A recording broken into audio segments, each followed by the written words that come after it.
सुग्रीव चरणों में मस्तक नवाकर आदर सहित मिले।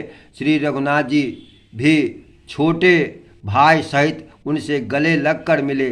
सुग्रीव मन में इस प्रकार सोच रहे हैं कि हे विधाता, क्या मुझे ये प्रीति करेंगे? तब हनुमान जी ने दोनों ओर की सब कथा सुनाकर अग्नि को साक्षी देकर परस्पर दृढ़ करके प्रीति जोड़ दी।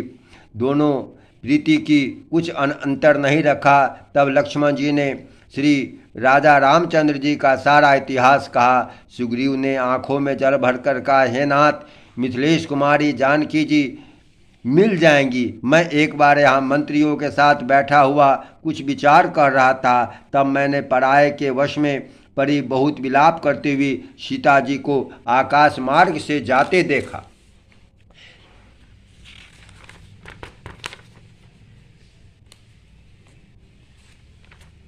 हमें देखकर उन्होंने राम राम हा राम पुकारकर वस्त्र गिरा दिया था।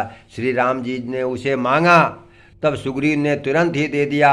वस्त्र को हृदय से लगाकर श्री रामचंद्र जी ने बहुत ही सोच विचार किया।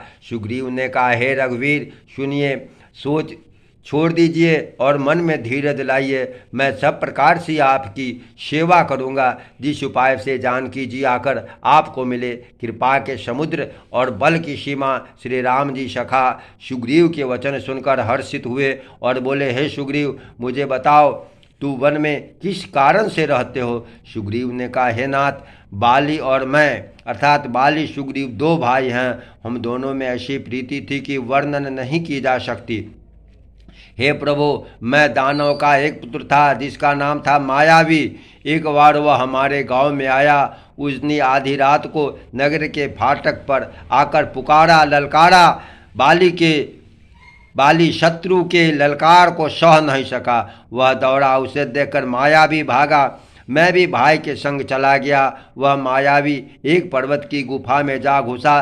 तब बाली ने मुझे समझा कर कहा कि तुम एक पखवाड़े 15 दिन तक मेरी राह देखना। यदि मैं इतने दिनों में न आऊँ तो जान लेना कि मैं मारा गया। हे खरारी, मैं यहाँ महीने भर तक रहा। वहाँ गुफा से रक्त की बड़ी भारी धारा निकली। तब मैंने सोचा उसने बाली को मार डाला, अब आकर मुझे मारेगा। इसलिए मैं यहाँ गुफा के द्वार पर एक पत्थर लगाकर भाग आया। जय